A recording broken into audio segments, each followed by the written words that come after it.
श्रीकांत त्यागी, जिसका एक video viral हुआ, उसके बाद हरकत में आया प्रशासन। अब वो फरार है, 25,000 का इनामी भी। लेकिन अब तक पुलिस की गिरफ्त से बाहर, सरेंडर की अर्जी दी, लेकिन प्रशासन और अथॉरिटीज ने एक्शन लेते हुए उसके घर के बाहर हुए अवैध निर्माण को आज ढहा दिया। पुलिस अब उसकी तलाश कर रही है। कोशिश है कि अब उस पर शिकंजा कसा जाए, गैंगस्टर एक्ट तक लगाया गया उस पर। सोमवार सुबह करीब 9:30 बजे नोएडा अथॉरिटी का ये बुलडोजर ओमेक्स ग्रांड सोसाइटी में कथित बीजेपी नेता श्रीकांत त्यागी के घर पहुंचा और घर के आगे और पीछे के अवैध कब्जे जमींदोज कर दिए। उसके घर के सामने पार्क में अवैध तरीके से लगाए गए पेड़ भी उखाड़ दिए गए। श्रीकांत ने अपने ग्राउंड फ्लोर के घर से बेसमेंट जाने के लिए दीवार तोड़कर अवैध तरीके से एक खुफिया रास्ता बनाया हुआ था, उसे भी बंद कर दिया गया। योगी जी के इस कार्रवाई से बहुत ज्यादा यहाँ के रेजिडेंट खुश हैं और जो नोएडा अथॉरिटी है उनके सीईओ हैं, उनकी भी इस कार्रवाई से बहुत खुश हैं। हालांकि उन्हें ये एक्शन पहले ले लेना चाहिए था, लेकिन जो हुआ देर आए दुरुस्त आए। जब तक सूरज चांद रहेगा। इस कार्रवाई से सोसाइटी के लोग इतने खुश हुए कि लोगों ने तालियां बजाकर मिठाई बांटी।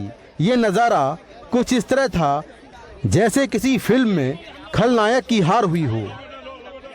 जो आज अथॉरिटी ने कार्रवाई करी, नोएडा अथॉरिटी ने, हम बहुत खुश हैं। यहाँ नोएडा के डीएम को थैंक्स बोलना चाहेंगे और अथॉरिटी को थैंक्स बोलना चाहेंगे, बीजेपी टीम को थैंक्स बोलना चाहेंगे। कुछ हद तक हमारी जीत हुई है। यह अतिक्रमण हम रोज देखते थे और हमें बुरा लगता था कि हमारे आंखों के सामने ये बन गया और हम कुछ नहीं कर पाए। लेकिन आज योगी जी ने इसको गिरा के हमारी डेमोक्रेसी की, हमारी जनता की, आम जनता की आवाज को बुलंद किया।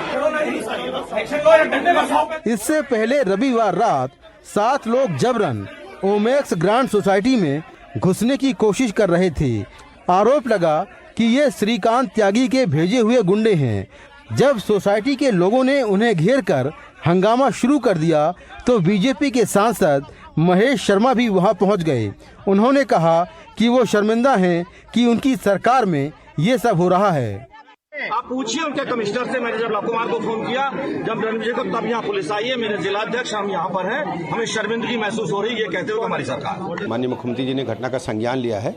किसी भी अपराधी को हम छोड़ेंगे नहीं, जो भी कानून तोड़ेगा उसके खिलाफ हम कड़ी कार्रवाई करेंगे। इसके बाद नोएडा के डीएम, कमिश्नर और विधायक पंकज सिंह पीड़ित महिला से मिलने पहुंचे। फिर कार्रवाई शुरू हुई। पीड़ित महिला को सुरक्षा दी गई।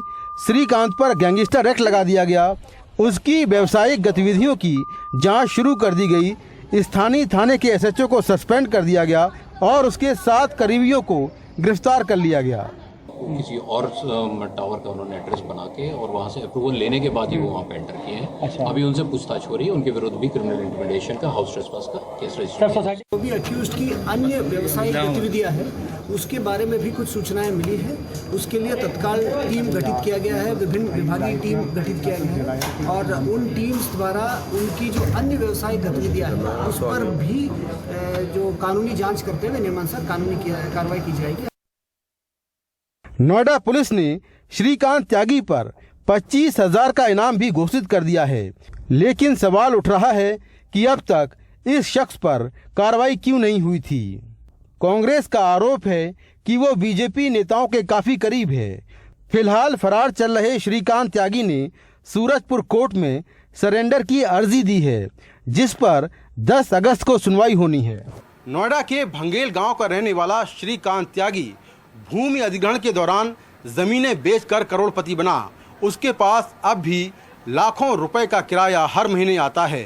बीजेपी भले ही कहे कि श्रीकांत त्यागी उनकी पार्टी में नहीं है, लेकिन बीजेपी के दिग्गज नेताओं के साथ उसकी तस्वीरें और सोशल मीडिया पर बीजेपी को लेकर उसके पोस्ट पूरी कहानी खुद बयां कर रहे हैं।